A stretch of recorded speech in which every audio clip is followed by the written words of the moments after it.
10 টাকা দিয়ে রুটি কিনে ভ্যাট এবং ট্যাক্সের মধ্য দিয়ে হিসাব করলে দেখা যায় এই রুটির প্রায় 7 টাকা সরকারের কোষাগারে চলে যায় অটোমেটিক। এটা আবার কিভাবে? রুটির মধ্যে ময়দা থাকে, রুটির মধ্যে তেল থাকে, রুটির মধ্যে লবণ থাকে। প্রত্যেকটা পণ্য থেকে সরকার ভ্যাট, ভ্যালু এডেড ট্যাক্স, যেটাকে বাংলায় বলে মূল্য সংযোজন কর, এর মধ্য দিয়ে সরকার আগেই টাকা নিয়ে যায়।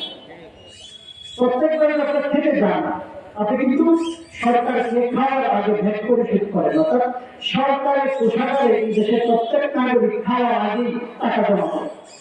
ঠিক একজন ঠেলাওয়ালা, রিক্সাওয়ালা, সে যখন বিড়ি খায়, 10 টাকার বিড়ি কিনলে সেখান থেকে 8 টাকা 10 পয়সা সরকারের ফান্ডে জমা করে যায়। এভাবে দেখা যায় এদেশের তৃণমূল শ্রেণী, তান্ত্রিক মানুষ সবাই কিন্তু সরকারের কোষাগারে টাকা দেয়।